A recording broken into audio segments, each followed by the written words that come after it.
ಕಾವೇರಿ ಮತ್ತು ಮೇಕೆದಾಟು ಸಮರದಲ್ಲಿ ಅತ್ಯಂತ ರೋಚಕ ಮತ್ತು ಬೃಹತ್ ತಿರುವು ಸಿಕ್ಕಿದೆ. ಒಂದು ಕಡೆ ಖುಷಿ, ಮತ್ತೊಂದು ಕಡೆ ಬಿಗ್ ಶಾಕ್ ಅನ್ನು ನೀಡಿದೆ. ಮೇಕೆದಾಟು ಜಲಾಶಯ ನಿರ್ಮಾಣಕ್ಕೆ ತಮಿಳುನಾಡಿನಿಂದ ಪರ್ಮಿಷನ್ ಪಡೆಯುವ ಯಾವುದೇ ಅಗತ್ಯ ಕರ್ನಾಟಕಕ್ಕಿಲ್ಲ ಎಂದು ಕೇಂದ್ರ ಸರ್ಕಾರ ಬಹಿರಂಗವಾಗಿ ಹೇಳಿದೆ. ಕೇಂದ್ರದ ಈ ಸ್ಟೇಟ್ಮೆಂಟ್ ಕರ್ನಾಟಕಕ್ಕೆ ಮುನ್ನಡೆಯನ್ನ ನೀಡಿದರೆ ತಮಿಳುನಾಡಿನಲ್ಲಿ ದೊಡ್ಡ ಮಟ್ಟದ ರಾಜಕೀಯ ತಲ್ಲಣ ಸೃಷ್ಟಿಯಾಗಿದೆ. ಕಾವೇರಿ ನೀರು ಹಂಚಿಕೆ ವಿಚಾರದಲ್ಲಿ ಇಂದು ಕರ್ನಾಟಕಕ್ಕೆ ಸಿಕ್ಕ ಬಹುದೊಡ್ಡ ಲೀಗಲ್ ವಿಕ್ಟರಿ ಅಂತಾನೆ ಬಿಂಬಿಸಲಾಗ್ತಾ ಇದೆ. ಆದರೆ ಕತೆ ಇಲ್ಲಿಗೆ ಮುಗಿದಿಲ್ಲ. ಮೇಕೆದಾಟುವಿಗೆ ತಮಿಳುನಾಡು ಸಮ್ಮತಿ ಬೇಕಿಲ್ಲ ಎಂದು ಕೇಂದ್ರ ಹೇಳಿದ ಬೆನ್ನಲ್ಲೇ ತಮಿಳುನಾಡು ಮುಖ್ಯಮಂತ್ರಿ ಸಿ ಜೋಸೆಫ್ ವಿಜಯ್ ಡೈರೆಕ್ಟ್ ಆಗಿ ಪ್ರಧಾನಮಂತ್ರಿ ನರೇಂದ್ರ ಮೋದಿ ಅವರಿಗೆ ಸುದೀರ್ಘ ಪತ್ರ ಬರೆದು ಕೇಂದ್ರದ ನಿಲುವನ್ನ ಪ್ರಶ್ನೆ ಮಾಡಿದ್ದಾರೆ. ಇದಿಷ್ಟೇ ಅಲ್ಲ, ಮತ್ತೊಂದು ಕಡೆ ಕರ್ನಾಟಕದ KRS ಡ್ಯಾಂನಿಂದ 34% ಮಾತ್ರ ನೀರಿರುವಾಗಲೇ ತಮಿಳುನಾಡಿಗೆ ಮುಂದಿನ 15 ದಿನಕ್ಕೆ 3,500 ಕ್ಯೂಸೆಕ್ಸ್ ನಂತೆ ಬರೋಬ್ಬರಿ 4.56 TMC ನೀರು ಬಿಡಬೇಕು ಅಂತ ಕಾವೇರಿ ನೀರು ನಿಯಂತ್ರಣ ಸಮಿತಿ ಆರ್ಡರ್ ಮಾಡಿದೆ. ಇದು ಕರ್ನಾಟಕಕ್ಕೆ ಬಿಗ್ ಶಾಕ್ ಅಂತಾನೆ ಹೇಳ್ಬಹುದು. ಹಾಗಾದ್ರೆ ಸಂಸತ್ತಿನಲ್ಲಿ ಕೇಂದ್ರ ಸರ್ಕಾರ ಹೇಳಿದ್ದೇನು? ತಮಿಳುನಾಡು ಸಿಎಂ ವಿಜಯ್ ಕೋಪಗೊಂಡಿದ್ಯಾಕೆ? ಮೇಕೆದಾಟು ಯೋಜನೆಯ ಸ್ಟೇಟಸ್ ಏನು ಎಂಬುದನ್ನ ಈ ವಿಡಿಯೋದಲ್ಲಿ ನೋಡೋಣ ಬನ್ನಿ. ಮೇಕೆದಾಟುಗೆ ತಮಿಳುನಾಡು ಸಿಎಂ ಬೇಕಿಲ್ಲ, ಸಂಸತ್ನಲ್ಲಿ ಕರ್ನಾಟಕದ ಪರ ಬ್ಯಾಟಿಂಗ್. ಎಸ್ ವೀಕ್ಷಕರೇ, ಕಾವೇರಿ ನದಿಗೆ ಅಡ್ಡಲಾಗಿ ಮೇಕೆದಾಟು ಜಲಾಶಯ ನಿರ್ಮಿಸಲು ತಮಿಳುನಾಡು, ಕೇರಳ ಅಥವಾ ಪುದುಚೇರಿಯ ಸಮ್ಮತಿ ಪಡೆಯಬೇಕಾದ ಅಗತ್ಯ ಕರ್ನಾಟಕಕ್ಕಿಲ್ಲ ಎಂದು ಕೇಂದ್ರ ಸರ್ಕಾರ ಹೇಳಿದೆ. ಕನಕಪುರದ ಬಳಿ ಮೇಕೆದಾಟು ಜಲಾಶಯ ನಿರ್ಮಿಸಲು ಕಟ್ಟಲು ಕರ್ನಾಟಕ ವರ್ಷಗಳಿಂದ ಹೋರಾಟ ನಡೆಸ್ತಾ ಇದೆ. ಈ ವಿಚಾರವಾಗಿ ತಮಿಳುನಾಡಿನ ರಾಜ್ಯಸಭಾ ಸದಸ್ಯ ಡಾಕ್ಟರ್ ಅನ್ಬುಮಣಿ ರಾಮದಾಸ್ ರವರು ಪಾರ್ಲಿಮೆಂಟ್ ನ ಮೇಲ್ಮನೆಯಲ್ಲಿ ಕೇಂದ್ರ ಸರ್ಕಾರಕ್ಕೆ ಒಂದು ನೇರ ಪ್ರಶ್ನೆಯನ್ನು ಕೇಳಿದರು. ಅದೇನೆಂದ್ರೆ, ಮೇಕೆದಾಟು ಯೋಜನೆಗೆ ಕರ್ನಾಟಕ ಸರ್ಕಾರವು ಕೆಳಭಾಗದ ರಾಜ್ಯಗಳ ಸಮ್ಮತಿಯನ್ನ ಪಡೆದುಕೊಂಡಿದೆಯೇ ಎಂದು ಕೇಳಿದರು. ಇದಕ್ಕೆ ಜಲಶಕ್ತಿ ಸಚಿವಾಲಯದ minister of state Raj Bhushan Chaudhary ರವರು ನೀಡಿರುವ ಲಿಖಿತ ಉತ್ತರ ಇಡೀ ಕಾವೇರಿ ವಿವಾದದ ಚಿತ್ರಣವನ್ನೇ ಬದಲಾಯಿಸಿದೆ. ಸಚಿವರು ಹೇಳಿದ್ದೇನು ಗೊತ್ತಾ? 2018 ಫೆಬ್ರವರಿ 16ರಂದು ಸುಪ್ರೀಂ ಕೋರ್ಟ್ ನೀಡಿದ ಐತಿಹಾಸಿಕ ತೀರ್ಪಿನಲ್ಲಿ ಕಾವೇರಿ ನದಿಗೆ ಅಡ್ಡಲಾಗಿ ಯಾವುದೇ ರೀತಿಯ ರಚನೆ ಅಥವಾ ಡ್ಯಾಂ ನಿರ್ಮಿಸಲು ಕರ್ನಾಟಕವು ಇತರ ರಿಪೇರಿಯನ್ ರಾಜ್ಯಗಳಾದ ತಮಿಳುನಾಡು, ಕೇರಳ ಮತ್ತು ಪುದುಚೇರಿಯ ಸಮ್ಮತಿಯನ್ನ ಪಡೆಯಲೇಬೇಕು ಎಂದು ಎಲ್ಲೂ ಕೂಡ ಹೇಳಿಲ್ಲ. ಅಷ್ಟೇ ಅಲ್ಲ, 2007ರ ಕಾವೇರಿ ನೀರು ವಿವಾದಾತ್ಮಕ ನ್ಯಾಯಾಧೀಕರಣದ ತೀರ್ಪಿನ ಕ್ಲಾಸ್ 18ರ ವಿಧಿಯನ್ನ ಸುಪ್ರೀಂ ಕೋರ್ಟ್ ಎತ್ತಿ ಹಿಡಿದಿದೆ. ಅದರ ಪ್ರಕಾರ ಯಾವುದೇ ರಾಜ್ಯವು ತನ್ನ ಗಡಿಯೊಳಗೆ ನೀರಿನ ಬಳಕೆಯನ್ನ ನಿಯಂತ್ರಿಸುವ ಅಥವಾ ನೀರಿನ ಪ್ರಯೋಜನವನ್ನ ಪಡೆಯುವ ಅಧಿಕಾರವನ್ನ ಹೊಂದಿರುತ್ತದೆ. ಆದರೆ ಅದು ಈ ತೀರ್ಪಿಗೆ ವಿರುದ್ಧವಾಗಿರಬಾರದು ಅಷ್ಟೇ. ಅಂದರೆ ಕರ್ನಾಟಕವು ತನ್ನ ಗಡಿಯಲ್ಲಿ ನೀರನ್ನ ಬಳಸಿಕೊಳ್ಳಲು ಬೇರೆ ರಾಜ್ಯಗಳ ಅನುಮತಿ ಪಡೆಯಬೇಕಾಗಿಲ್ಲ ಎಂಬುದನ್ನ ಕೇಂದ್ರ ಸರ್ಕಾರ ಸ್ಪಷ್ಟಪಡಿಸಿದೆ. ಸುಪ್ರೀಂ ಕೋರ್ಟ್ ತೀರ್ಪು ನಮಗೆ ಅನುಕೂಲ. ಕೇಂದ್ರದ ನಿರ್ಧಾರವನ್ನ ಸ್ವಾಗತಿಸಿದ ಡಿಕೆ ಶಿವಕುಮಾರ್.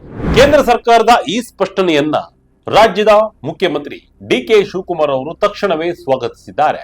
ನವದೆಹಲಿಯಲ್ಲಿ ನಡೆದ ಕರ್ನಾಟಕದ ಸಂಸದರ ಸಭೆಯಲ್ಲಿ ಮಾತನಾಡಿದ CM DK Shivakumar, supreme court ನೀಡಿರುವ ತೀರ್ಪು ಕರ್ನಾಟಕ ಮತ್ತು ತಮಿಳುನಾಡು ಎರಡಕ್ಕೂ ಅನುಕೂಲಕರವಾಗಲಿದೆ. ಕರ್ನಾಟಕದ ಸ್ವಂತ ನೆಲದಲ್ಲಿ ಜಲಾಶಯ ಕಟ್ಟಲು ಇತರ ರಾಜ್ಯಗಳ ಅನುಮತಿ ಬೇಕಿಲ್ಲ ಮತ್ತು ಅದನ್ನು ಆಕ್ಷೇಪಿಸುವ ಹಕ್ಕು ಬೇರೆ ರಾಜ್ಯಗಳಿಗಿಲ್ಲ ಎಂಬುದನ್ನ ಕೋರ್ಟ್ ಮತ್ತು ಕೇಂದ್ರ ಸರ್ಕಾರ ಪುನರುಚ್ಚರಿಸಿದೆ ಎಂದು ಹರ್ಷ ವ್ಯಕ್ತಪಡಿಸಿದ್ದಾರೆ. ಕರ್ನಾಟಕ ಸರ್ಕಾರ ಮೊದಲಿನಿಂದಲೂ ಹೇಳುತ್ತಿರುವಂತೆ ಬೆಂಗಳೂರು ನಗರಕ್ಕೆ ಕುಡಿಯುವ ನೀರು ಪೂರೈಸುವುದು ಮತ್ತು 400 ಮೆಗಾವ್ಯಾಟ್ ವಿದ್ಯುತ್ ಉತ್ಪಾದನೆ ಮಾಡುವುದು ಈ 67 TMC ಸಾಮರ್ಥ್ಯದ ಮೇಕೆದಾಟು ಯೋಜನೆಯ ಮೂಲ ಉದ್ದೇಶ.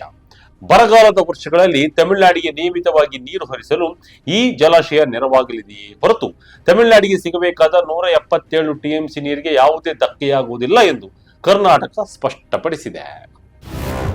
ಪ್ರಧಾನಿ ಮೋದಿಗೆ ತಮಿಳುನಾಡು ಸಿಎಂ ವಿಜಯ್ ಪತ್ರ. ಕೇಂದ್ರದ ಹೇಳಿಕೆಗೆ ತಮಿಳುನಾಡು ಉಗ್ರ ವಿರೋಧ. ಆದರೆ ಕೇಂದ್ರದ ಸ್ಟೇಟ್ಮೆಂಟ್ ಬೆನ್ನಲ್ಲೇ ತಮಿಳುನಾಡು ಸರ್ಕಾರ ತೀವ್ರ ಕೆರಳಿದೆ.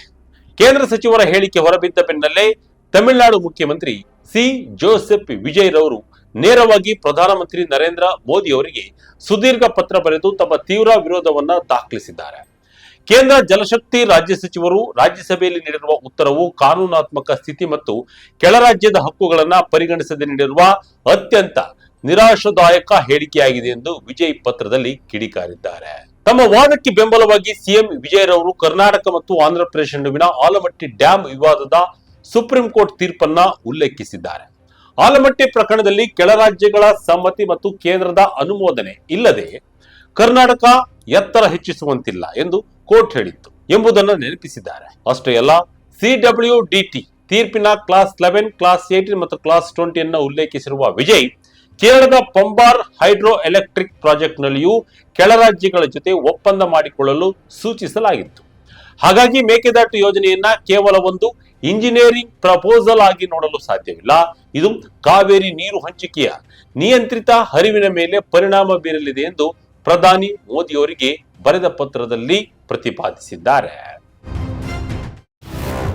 ಸುಪ್ರೀಂ ಕೋರ್ಟ್ ತೀರ್ಪು ಮತ್ತು DPR ಪ್ರಕ್ರಿಯೆ, ಯೋಜನೆಗೆ ಸಿಕ್ಕಿತ ಅಂತಿಮ ಗ್ರೀನ್ ಸಿಗ್ನಲ್. ಇಲ್ಲಿ ವೀಕ್ಷಕರೇ, ನಾವು ಅತ್ಯಂತ ಮುಖ್ಯವಾಗಿ ಅರ್ಥ ಮಾಡಿಕೊಳ್ಳಬೇಕಾದ ವಿಷಯ ಒಂದಿದೆ. ಕೇಂದ್ರ ಸರ್ಕಾರ ತಮಿಳುನಾಡಿನ ಸಮ್ಮತಿ ಬೇಕಿಲ್ಲ ಎಂದು ಹೇಳಿದ ತಕ್ಷಣ ಮೇಕೆದಾಟು ಯೋಜನೆಗೆ ಅಂತಿಮ ಅನುಮೋದನೆ ಸಿಕ್ಕಿಬಿಟ್ಟಿದೆ ಎಂದು ಅರ್ಥವಲ್ಲ.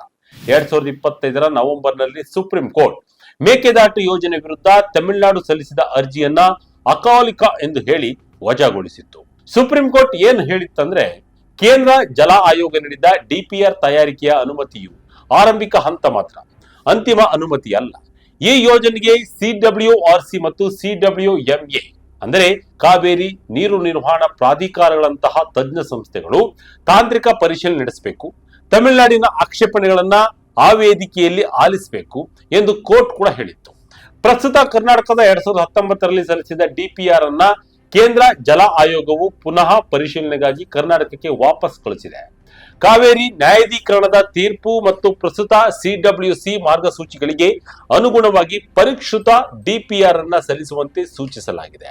ಅಂದರೆ ಕಾನೂನಾತ್ಮಕವಾಗಿ ತಮಿಳುನಾಡಿನ ಪೂರ್ವ ಸಮ್ಮತಿ ಬೇಕಿಲ್ಲದಿದ್ದರೂ CWC ಮತ್ತು CWMA ನೀಡುವ ತಾಂತ್ರಿಕ ಮತ್ತು ಜಲ ಹಂಚಿಕೆ ಮಾನದಂಡಗಳನ್ನ ಕರ್ನಾಟಕ ಪೂರೈಸಲೇಬೇಕಾಗಿದೆ. ಆದರೆ ಕೇಂದ್ರ ಸರ್ಕಾರ ನೀಡಿರುವ ಸ್ಟೇಟ್ಮೆಂಟ್ ಮಾತ್ರ ಈಗ ಕರ್ನಾಟಕಕ್ಕೆ ಬಿಗ್ ರಿಲೀಫ್ ನೀಡಿರುವುದಂತೂ ನಿಜ. ಸಂಕಷ್ಟದ ನಡುವೆಯೇ ಬಿಗ್ ಶಾಕ್ ನೀಡಿದ CWRC. ತಮಿಳುನಾಡಿಗೆ 4.56 TMC ನೀರು ಹರಿಸಲು ಆದೇಶ. ಆದರೆ ಮೇಕೆದಾಟು ವಿಚಾರದಲ್ಲಿ ಕರ್ನಾಟಕಕ್ಕೆ ರಿಲೀಫ್ ಏನು ಸಿಕ್ಕಿದೆ. ಆದರೆ ಅದರ ಮರುದಿನವೇ ಕರ್ನಾಟಕಕ್ಕೆ ಕಾವೇರಿ ನೀರು ನಿಯಂತ್ರಣ ಸಮಿತಿ ಬಿಗ್ ಶಾಕ್ ನೀಡಿದೆ.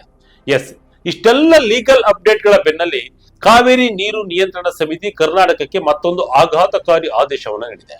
ಕಾವೇರಿ ಜಲಾನಯನ ಪ್ರದೇಶದಲ್ಲಿ ಮಳೆಯ ಅಭಾವ ಮತ್ತು ಒಳಹರಿವು ಕಡಿಮೆ ಇರುವುದನ್ನ ಪರಿಶೀಲಿಸಿದ ಸಮಿತಿಯು ಮುಂದಿನ 15 ದಿನಗಳ ಕಾಲ ತಮಿಳುನಾಡಿಗೆ ಪ್ರತಿದಿನ 3,500 ಕ್ಯೂಸೆಕ್ ನೀರು ಹರಿಸುವಂತೆ ಶಿಫಾರಸು ಮಾಡಿದೆ.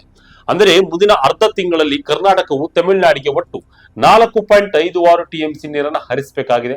ಪ್ರಸ್ತುತ ಕಾವೇರಿ ಜಲಾನಯನ ಪ್ರದೇಶದ 4 ಪ್ರಮುಖ ಜಲಾಶಯಗಳ ಸ್ಥಿತಿ ನೋಡಿದ್ರೆ ಎಂತವರಿಗೂ ಆತಂಕವಾಗುತ್ತೆ. KRS ಡ್ಯಾಮ್ ನಲ್ಲಿ ಸದ್ಯ 17.04 TMC ನೀರು ಮಾತ್ರ ಇದೆ. 49.45 TMC ಸಾಮರ್ಥ್ಯದ ಜಲಾಶಯ ಕೇವಲ 34% ನೀಡಿದೆ.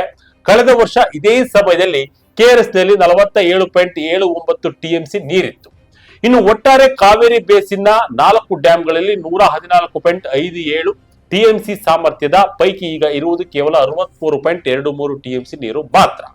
ನಮ್ಮ ರೈತರ ಬೆಳೆಗಳಿಗೆ ಮತ್ತು ನಗರಗಳ ಕುಡಿಯುವ ನೀರಿಗೆ ಮೊದಲ ಆದ್ಯತೆ ನೀಡುವುದಾಗಿ ಕರ್ನಾಟಕದ ಅಧಿಕಾರಿಗಳು CWRC ಸಭೆಯಲ್ಲಿ ವಾದಿಸಿದರೂ ಸಮಿತಿ ನೀರು ಬಿಡುವಂತೆ ಶಿಫಾರಸು ಮಾಡಿದೆ.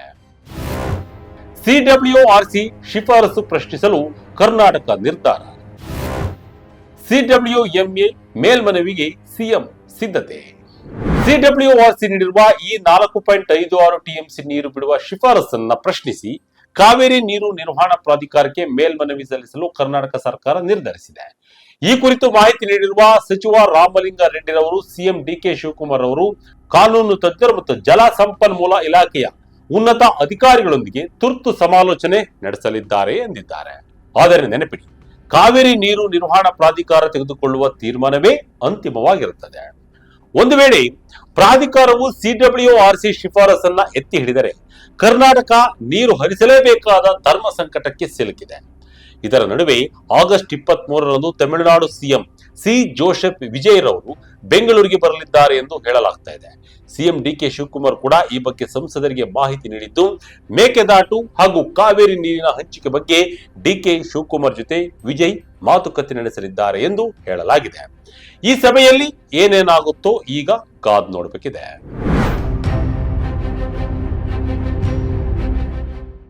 ಒಟ್ಟಿನಲ್ಲಿ ಮೇಕೆದಾಟು ಯೋಜನೆ ವಿಚಾರದಲ್ಲಿ ತಮಿಳುನಾಡಿನ ಸಮ್ಮತಿ ಅಗತ್ಯವಿಲ್ಲ ಎಂದು ಸಂಸತ್ತಿನಲ್ಲಿ ಕೇಂದ್ರ ನೀಡಿದ ಉತ್ತರ ಕರ್ನಾಟಕಕ್ಕೆ ಬಹುದೊಡ್ಡ ತಾಂತ್ರಿಕ ಮತ್ತು ರಾಜಕೀಯ ಜಯ ತಂದುಕೊಟ್ಟಿದೆ. ತಮಿಳುನಾಡು ಸಿಎಂ ವಿಜಯ್ ರವರು ಪ್ರಧಾನಿ ಮೋದಿಗೆ ಪತ್ರ ಬರೆದು ವಿರೋಧ ವ್ಯಕ್ತಪಡಿಸುತ್ತಿದ್ದರೂ ಕಾನೂನಾತ್ಮಕವಾಗಿ ಯೋಜನೆ ಮುಂದುವರಿಸಲು ಹಾದಿ ಸುಗಮವಾಗಿದೆ. ಆದರೆ ಯೋಜನೆಯ ಅಂತಿಮ ಅನುಮೋದನೆಗೆ ಪರಿಷ್ಕೃತ ಡಿಪಿಆರ್ ಸಲ್ಲಿಸಿ ಕೇಂದ್ರ ಜಲ ಆಯೋಗ ಮತ್ತು ಪ್ರಾಧಿಕಾರಗಳ ಒಪ್ಪಿಗೆ ಪಡೆಯುವುದು ಕರ್ನಾಟಕಕ್ಕೆ ಬಾಕಿ ಇದೆ.